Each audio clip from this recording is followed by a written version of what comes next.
Faure Gnassingbé, le président togolais, effectue ce lundi une visite d'amitié et de travail ici à Abidjan. Visite essentiellement consacrée au renforcement des relations d'amitié et de coopération entre Abidjan et Lomé. Le point de la visite avec nos reporters. Daniel Kablan-Duncan était à Washington. Le Premier ministre ivoirien a pris part aux travaux du forum organisé par la Banque mondiale sur les États fragiles, emploi, au conflit et violence. Vous aurez également le compte-rendu de notre envoyé spécial aux États-Unis. À suivre également dans ce journal la séance de réflexion sur la cybersécurité et les technologies de l'information et de la communication initiée par l'ARTCI, l'autorité des régulations des télécommunications en Côte d'Ivoire. À la une de l'actualité sur le continent africain, la vengeance de l'Égypte. Le Caire bombarde plusieurs installations de l'organisation de l'État islamique basée en Libye. C'est la réponse à l'assassinat de 21 Coptes kidnappés puis exécutés. Voilà pour les principaux titres de ce 20h. Bonsoir, bienvenue dans ce journal. Dans une quinzaine de minutes, vous aurez comme tous les lundis le grand format de la rédaction proposé par le service politique. Le grand format tentera de donner une réponse à cette question. Quel est l'impact de la station d'eau de Niangon sur le quotidien des ménages de la commune de Yopougon, station d'eau inaugurée le 12 décembre dernier par le chef de l'État, le président Alassane Ouattara. Le grand format, dans une quinzaine de minutes, le temps de parcourir quelques temps forts de l'actualité ici en Côte d'Ivoire. Commençons en images par ce renforcement des relations d'amitié et de coopération entre la Côte d'Ivoire et le Togo. Faure Gnassingbé, le président togolais, a effectué ce lundi une visite d'amitié et de travail ici à Abidjan, la capitale économique de la Côte d'Ivoire. Arrivé à Abidjan ce matin, le président togolais a regagné son pays ce lundi aux environs de 19h. Il était accompagné à l'aéroport par le président Alassane Ouattara. Et tout comme son arrivée, le président togolais a reçu les honneurs militaires. Demain, vous aurez donc le compte-rendu de notre reporter, Viviane Agnimet. Au cours d'un point de presse, les deux chefs d'État ont évoqué la qualité des relations entre la Côte d'Ivoire et le Togo. Ils ont aussi parlé de la situation qui prévaut dans la sous-région, la question de terrorisme, par exemple. Le point avec Jérôme Kofi Aboulin. Les relations entre la Côte d'Ivoire et le Togo déjà excellentes sous Félix Houphouët-Boigny et Gnassingbé Eyadema. Elles entendent l'être davantage avec Alassane Ouattara et Faure Essoumana Gnassingbé. Les deux chefs d'État l'ont dit au cours du point presse dans le cadre de la visite de travail et d'amitié de 24 heures du président togolais en Côte d'Ivoire ce lundi 16 février 2015. Visite à l'invitation de son homologue ivoirien. Pour les présidents Alassane Ouattara et Faure Gnassingbé, le renforcement des relations d'amitié et de coopération entre les deux pays passe notamment par la sécurité au plan bilatéral et dans la sous-région. Et bien évidemment, nous avons parlé de la sous-région, du continent et des questions internationales. Au niveau de la sous-région, la préoccupation première concerne les questions d'attaques terroristes, notamment par Boko Haram dans le pays frère du Nigeria et avec les ramifications dans tous les pays voisins, à côté du lac Tchad et les possibilités que ces attaques puissent aller au-delà de cette région. Nous sommes totalement engagés auprès des pays frères du Nigeria comme du Cameroun, du Tchad, du Niger et du Bénin pour combattre ce fléau. Nous avons également indiqué qu'en réalité, un élément important de sortir de cette situation, c'est faire en sorte qu'il y ait une plus forte croissance et un plus fort développement de nos pays. C'est pour cela que les bonnes pratiques économiques et la situation de la réduction de la pauvreté sont des éléments essentiels pour réduire le combat contre le terrorisme. Donc nous en appelons à la communauté internationale d'aider à faire en sorte que nos pays renforcent la croissance qui est en cours et puissent apporter une paix durable à nos pays. Je voudrais saluer le rôle que vous avez joué dans la sous-région, votre leadership, et surtout le rôle que vous avez joué dans la résolution des conflits. Je pense à votre bilan remarquable quand vous avez présidé la conférence des chefs d'État de la CEDEAO et tout ce que vous avez fait pour amener la paix au Mali. Je suis aussi reconnaissant à vous, Monsieur le Président, pour votre action déterminante qui nous ont permis au Togo d'organiser des élections législatives dans de bonnes conditions. Au cours de nos échanges, je vous ai fait le point du processus électoral qui se déroule bien et nous espérons qu'au mois d'avril, nous irons aux élections. Quant à la sous-région, nous sommes préoccupés par la question de Boko Haram et nous voulons exprimer toute notre solidarité aux pays qui sont engagés dans la lutte contre cette secte. Nous espérons, comme vous l'avez dit, Monsieur le Président, que des mesures immédiates, idoines seront prises pour juguler la crise et que la quiétude revienne rapidement dans nos différents pays. Mais comme vous l'avez dit, s'il n'y a pas de croissance économique, s'il n'y a pas de développement, demain, même si ce n'est pas Boko Haram, ce sera un autre groupe terroriste. Donc nous devons tout faire pour accélérer notre processus d'intégration, car c'est aussi un facteur de développement pour nous et un facteur de croissance pour nos populations.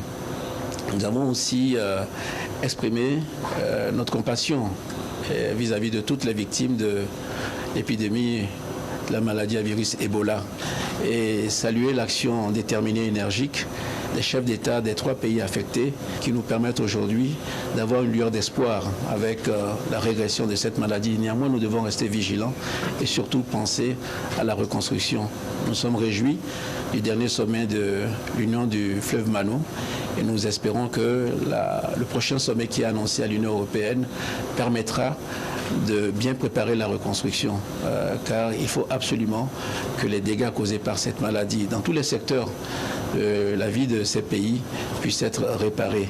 Et la sous-région en a souffert et Monsieur le Président, vous en savez quelque chose.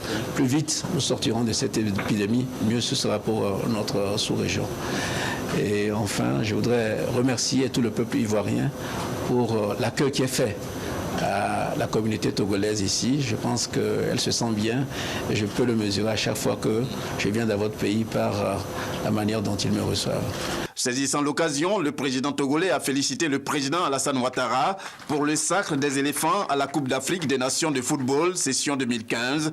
Grand bravo aux éléphants de la Côte d'Ivoire pour leur victoire en Guinée équatoriale. Ils ont enfin ramené la coupe et je pense que tout le monde était comme même nos amis ghanéens dans leur tristesse. Je crois que c'était un pays voisin. Donc nous tous, nous étions contents. Il y avait quelque chose de bien dans cette coupe, c'est-à-dire que nous sommes tous au sein de la CEDEAO, que ce soit la Côte d'Ivoire ou le Ghana. Bon, la coupe restait dans la sous-région. Finalement, c'est la Côte d'Ivoire, c'est pas plus mal que ça. En tout cas, bravo aux éléphants de Côte d'Ivoire.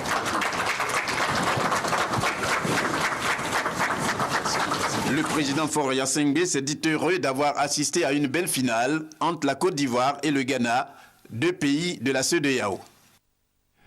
Les présidents Ouattara et Gnassingbé se disent donc solidaires des pays engagés dans la lutte contre Boko Haram.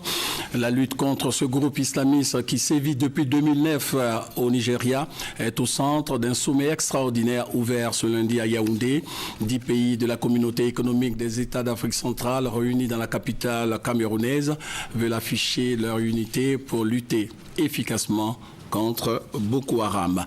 Cette visite d'amitié et de travail effectuée ici à Abidjan par le président togolais a été marquée par la signature de 4 accords bilatéraux au ministère d'État, ministère des Affaires étrangères. Le point avec Léon Bro. Enfin, un cadre juridique formel pour tracer la coopération entre la Côte d'Ivoire et le Togo, jusque-là basé sur la solide amitié entre feu les présidents Félix Houphouët-Boigny et Gnassingbé et Adema. C'est le fruit de cet accord signé par les ministres ivoiriens Charles Dibi Kofi et togolais Robert Doucet des Affaires étrangères. Outre cet accord instituant pour la première fois la grande commission mixte de coopération, 3 autres accords bilatéraux ont sanctionné le séjour ivoirien du chef de l'État togolais, Faure Gnassingbé. Il recommande notamment le suivi et l'évaluation de la coopération entre les 2 États, des consultations régulières sur des questions d'ordre international pour l'adoption d'une position commune. Au total, 4 accords pour renforcer la coopération ivoiro-togolaise, déjà excellente en tout point, selon le communiqué final sanctionnant la visite d'amitié et de travail du président Faure Gnassingbé à son homologue ivoirien Alassane Ouattara, invité à son tour au Togo. Cette visite qui s'achève aura permis aux deux chefs d'État d'exprimer leur grande inquiétude face à la progression du terrorisme et de réaffirmer leur soutien à leurs pairs et au peuple des pays africains encore en crise. Voilà, c'était la coopération ivoiro-togolaise. Daniel Kablan-Duncan était à Washington, aux États-Unis. Le Premier ministre ivoirien a pris part aux travaux du forum organisé par la Banque mondiale sur les États fragiles, en proie aux conflits et violences. Redéfinir la notion de fragilité pour lutter contre la pauvreté était le thème central de ce forum qui a pour objet d'identifier les voies et moyens de mettre en œuvre des projets de développement et de réduire la pauvreté fragilisée par des conflits. Les détails avec notre envoyé spécial sur place, Hamza Diaby.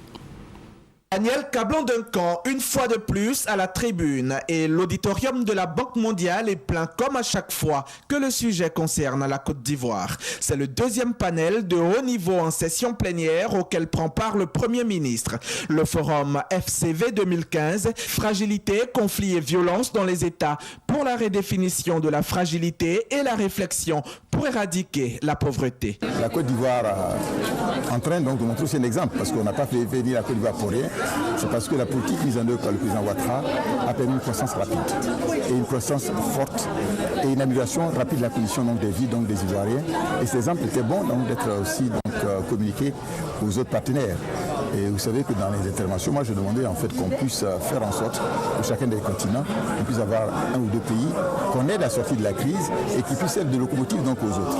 Et en marge de ce panel, le Premier ministre Daniel Kablan-Duncan a rencontré plusieurs responsables de départements techniques de la Banque mondiale, de SFI et de MIGA pour renforcer la coopération entre ces institutions et la Côte d'Ivoire sur différents projets.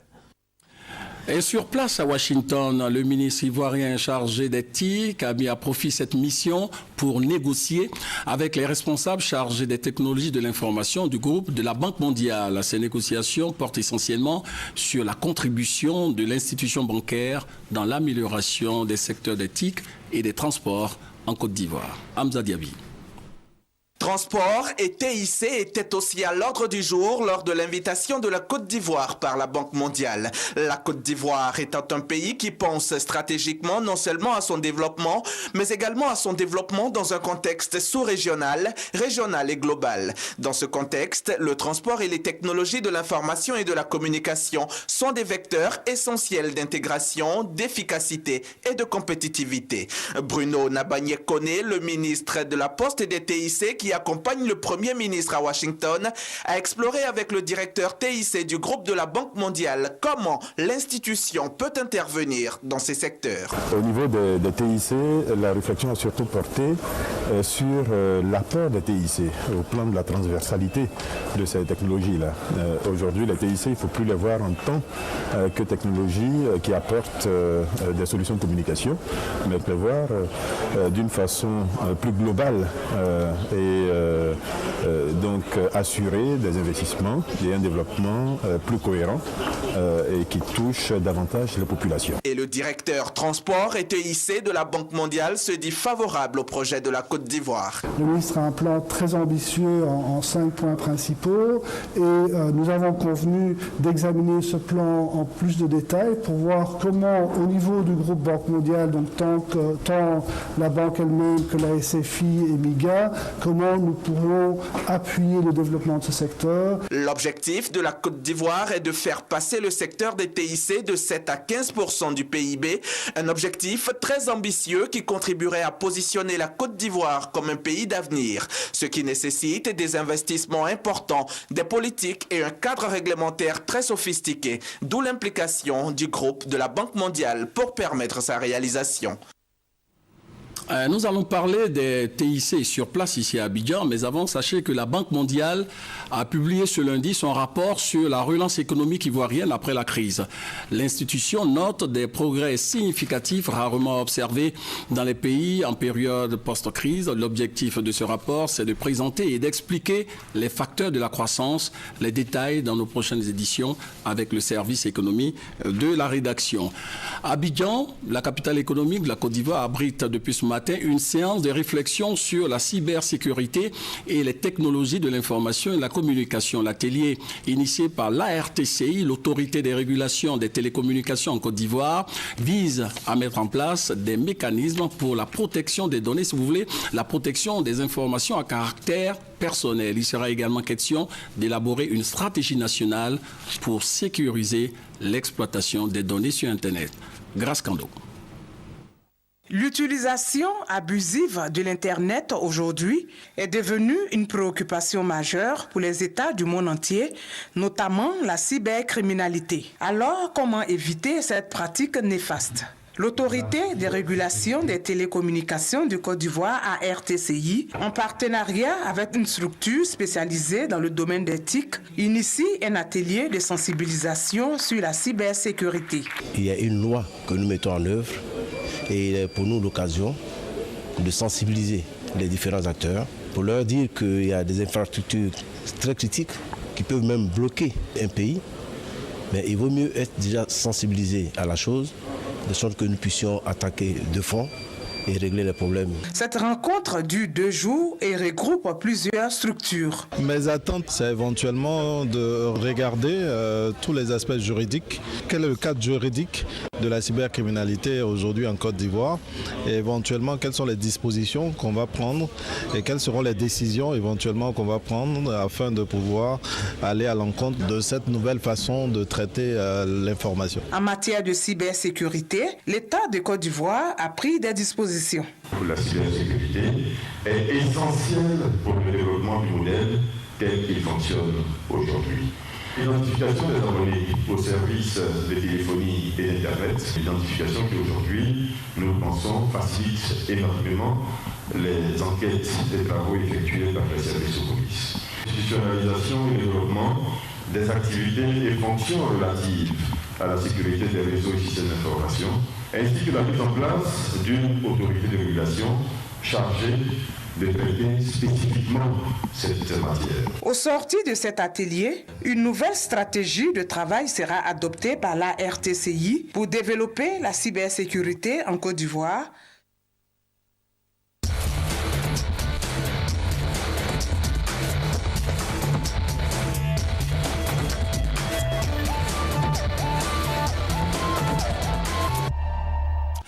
Le 12 décembre dernier, le chef de l'État, le président Alassane Ouattara, a inauguré la station d'eau de Niangon à Yopougon, une action pour résoudre durablement le problème de manque d'eau dans la commune de Yopougon.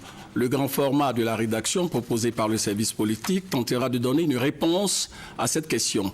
Quel est l'impact de cette station d'eau de Niangon sur le quotidien des ménages de la commune de Yopougon? Réponse, Alexis Evelyne Ouedraogo. 13h20 ce lundi, le petit Malik doit s'apprêter pour l'école.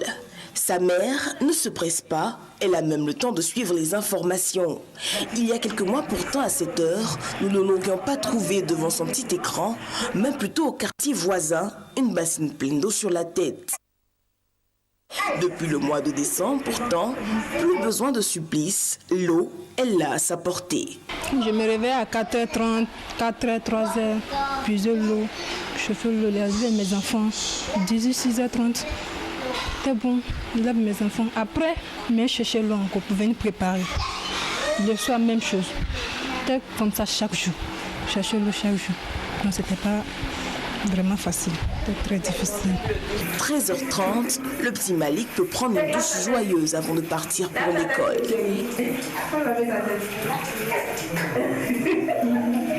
Voilà, c'est bon. Comme lui, Amira, élève en classe de 4e, aura souffert du manque d'eau dans sa maison. Aujourd'hui, elle sourit car la corvée est levée. On s'est réveillé à 3h.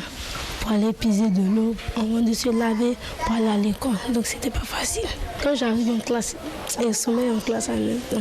Et ça va très bien même. Il dort bien maintenant. Si il me réveille, l'eau est chaude, maintenant il me lave. En 2015, le gouvernement ivoirien entend couvrir les besoins des populations en matière d'eau potable. Déjà le 12 décembre dernier, la station d'eau de Niangon Nord a été inaugurée en vue de répondre aux besoins de la zone qui exprimait un total désarroi. Nous étions souvent envahis ici par les femmes qui est manifestant dans les quartiers pour la rupture d'eau, trouvé absolument nécessaire de faire des débordés jusque chez nous ici. Et aujourd'hui, point de tout cela. Alors, ce sont des indices qui nous permettent d'affirmer que la question de l'eau reste, c'est une question qui est réglée au niveau de Yopougon. La nouvelle station d'une capacité de 40 000 mètres cubes vient doubler les capacités de l'ancienne station pour combler 80% des déficits de cette commune d'environ 2 millions d'habitants. À la pratique, toutefois, certains foyers restent sceptiques devant leur robinet toujours sec. Pour les rassurer, le ministre des Infrastructures, Patrick Kachi, est allé à leur rencontre, toucher du doigt le problème. D'accord. Ça vient. C'est à 2 heures du matin, ça vient. Mais là, ça vient. Ça va monter un peu. Au fil des semaines, ça va venir vous trouver en haut. Parce qu'avant, il y en avait même. Oui. Au moins, il faut dire, monsieur le ministre, vraiment, l'eau est là maintenant. Mais maintenant, il faut que ça commence à monter. Sinon, on va croire qu'il n'y a pas d'eau. Le ministre a fait la lumière sur les raisons pour lesquelles d'une zone à l'autre, certains ménages peinent encore à avoir de l'eau. Vous avez certains tuyaux, du fait de la pression, se cassent. D'autres étaient déjà cassés. Donc, mais ils ne savaient pas. Vous voyez là, vous voyez ça, vous ne savez pas, parce qu'il n'y a pas d'eau. Dès que l'eau commence à arriver, vous voyez une fuite comme ça. Or, si on ne répare pas cette fuite-là, automatiquement, la pression descend. Et ceux qui sont devant n'ont pas d'eau. Donc on est obligé de réparer toutes ces casses-là dans tous les quartiers. Mais vous voyez bien que l'eau arrive effectivement. Le reste du déficit d'approvisionnement en eau potable sur la capitale économique ivoirienne devrait être comblé avec la mise en marche de la station de Beaunoir. Elle va desservir toute la zone sud d'Abidjan et de Petit Bassam avec 80 000 mètres cubes par jour. C'est une enveloppe de 165 milliards de francs CFA qui est consacrée à la question de l'alimentation en eau potable sur Abidjan en vue de produire 250 000 mètres cubes d'eau. On a payé l'eau pendant 10 ans. Moi, je suis ici depuis 2001, on a combien d'eau? Chez moi, là-bas, il y a un gros système où j'ai rempli à 5 000 francs. Ça ne vaut pas une semaine, c'est fini. J'ai des jumeaux, j'ai les grands soeurs, grands frères. Ça ne suffit pas. Mais grâce à Dieu, depuis le 16, on a l'eau. Vraiment, plus de problèmes d'eau à Abidjan, c'est la promesse du chef de l'État, Alassane Ouattara. C'était le grand format avec Alexis du service politique de la rédaction. La 4e édition des Assises de la jeunesse aura lieu à partir du 23 mars prochain. L'édition 2015 a pour thème « Investir dans la jeunesse, un pari pour l'avenir ». L'annonce a été faite ce lundi au cours d'une conférence de presse suivie par Ben Touré et Gabriel Zanilou. Elle revient à nouveau cette année, la plateforme d'échange de la jeunesse dénommée Assises de la jeunesse. L'édition 2015, la 4e du genre, se tiendra du 23 au 28 mars prochain. Investir dans la jeunesse, un pari pour l'avenir. L'idée est de démontrer que les jeunes de Côte d'Ivoire sont désormais conscients du rôle qui est le leur dans l'émergence du pays. Mieux, 2015, en cette année électorale, ils entendent tout mettre en œuvre pour ne plus que l'histoire de 2010 se répète, et ce, à travers une réflexion autour de l'axe jeunesse et processus électoral. En année électorale, donc, il convient d'éduquer les jeunes sur donc, le processus électoral. Donc, comment participer au processus électoral, comment se tenir lors des élections. Avant d'entrer de plein pied dans la 4e édition, les assises de l'année 2013 avaient émis plusieurs recommandations, 94 au total. Un an et demi après, plus de 50% sont en cours de réalisation ou sont déjà réalisés. C'est le satisfecit pour le comité de suivi.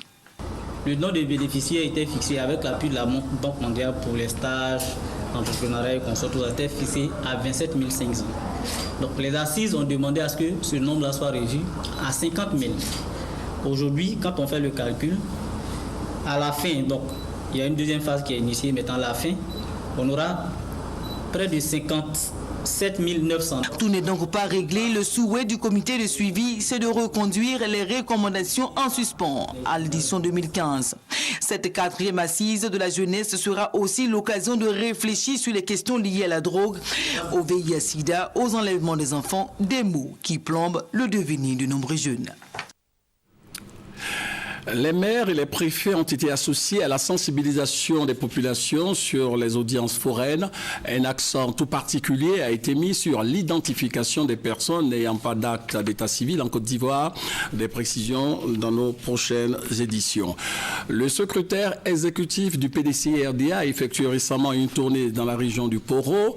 L'objectif de Maurice Kakoudi-Kaoué, convaincre en expliquant aux militants PDCI de la région le bien fondé de l'appel de Daoukro avant le congrès extraordinaire prévu le samedi 28 février prochain. Thérèse Tapé-Yoboué. Le 5e congrès extraordinaire du PDCI-RDA va se tenir bientôt. Mais avant, les militants devront se prononcer par référendum sur l'appel de Daoukro qui soutient la candidature unique au RHDP. Une question qui sera sans nul doute au cœur du congrès.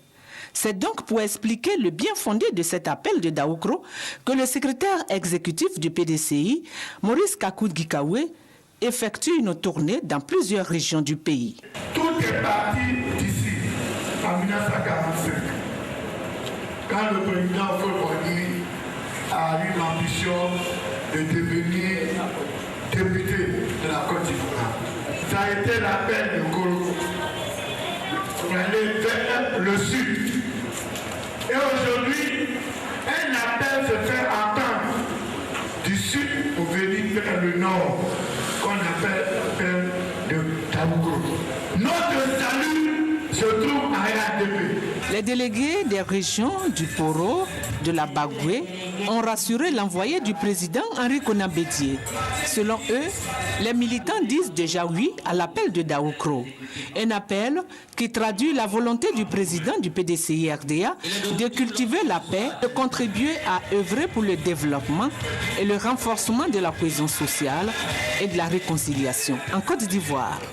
Une motion de soutien a d'ailleurs sanctionné l'engagement des délégués qui se disent prêts à prendre toutes les dispositions auprès des populations pour la concrétisation de l'ambitieux choix fait par Henri Konan Bédié pour l'émergence d'une Côte d'Ivoire prospère. Rendons-nous maintenant sur place à Daoukro pour suivre les temps forts de la cérémonie d'ouverture du synode. 1955-2015. Cela fait maintenant 60 ans que le diocèse de Bouaké existe. Comme il est de coutume, les festivités marquant son cinquantenaire auraient pu avoir lieu depuis 2005. Mais les crises successives traversées par le pays n'ont pas permis la célébration. L'archevêque métropolitain Monseigneur Simeon Awana a décidé donc de mettre les pendules à l'heure. De même, un tel événement ne pouvait avoir lieu sans que l'Église fasse ses états généraux. D'où le synode diocésain de Bouaké. Daoukro, chef-lieu de région d'Ifou, a abrité l'ouverture de ce synode. Chaque composant du peuple de Dieu qui est à Bouaké doit réfléchir, méditer la profondeur de son engagement baptismal pour pouvoir essayer de trouver des solutions pour relancer l'Église sur son chemin missionnaire. Pour la circonstance, Daoukro a été donc un lieu de pèlerinage qui a drainé des délégations des fidèles catholiques venus des 22 paroisses que compte le diocèse de Bouaké. Plusieurs personnalités du pays, dont Henri Konan Bédié, président du PDCI-RDA, et son épouse, ont pris part à la messe d'ouverture du synode. Occasion pour l'évêque de Bouaké, Monseigneur Simeon Awana, de rendre grâce à Dieu pour le travail accompli et ce qui reste à faire. Il a également prié pour la consolidation de la paix en Côte d'Ivoire avant d'exprimer sa reconnaissance à tous ceux qui ont œuvré en faveur de son organisation. La clôture du synode est prévue pour le mois de septembre 2015 à Bouaké. Avant de refermer ce journal, nous allons rejoindre Cathy Touré au studio B pour avoir avec elle le contenu de l'émission Lundi Sport. Bonsoir Cathy. Bonsoir David, bonsoir à tous. On va avoir une idée du contenu de l'émission Lundi Sport. Ce soir, sur le coup de 21h, eh bien, après la victoire des éléphants de Côte d'Ivoire, une semaine après les émotions, après la joie des Ivoiriens, eh bien, calmement, nous allons faire le bilan de cette Coupe d'Afrique des Nations. C'est vrai, la Côte d'Ivoire a remporté ce trophée, mais il va falloir tirer les leçons parce que très bientôt, il va donc avoir les éliminatoires pour la Coupe d'Afrique des Nations et la Coupe du Monde. Qu'est-ce qui a marché, qu'est-ce qui n'a pas marché avec les éléphants de Côte d'Ivoire? Eh bien, ce soir, vous aurez toutes les informations et nos envoyés spéciaux qui étaient donc du côté de la Guinée équatoriale seront sur ce plateau avec nos consultants. Et bien sûr, vous aurez d'autres images, des images que vous n'avez jamais vues, des images que vous n'avez pas vues en tout cas de cette compétition à l'arrivée des éléphants, des images que vous n'avez vues sur aucune autre chaîne. Connectez-vous dès 21h et vous verrez, ensemble nous ferons le bilan de cette 30e édition de la Coupe d'Afrique des Nations.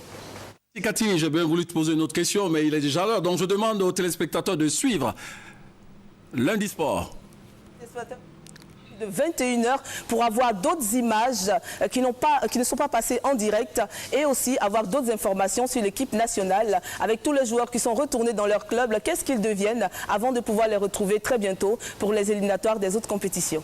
Merci Cathy, merci. Fin de cette édition, rappelons que Faure Gnassingbé, le président togolais, a effectué ce lundi une visite d'amitié de travail ici à Abidjan, la capitale économique de la Côte d'Ivoire. Arrivé à Abidjan ce matin, le président togolais a regagné son pays ce lundi aux environs de 19h. Il a été accompagné à l'aéroport par le président Alassane Ouattara. Fin donc de ce 20h, merci de nous avoir suivis. Bonne suite de programme sur RTI 1, mais surtout, portez-vous bien.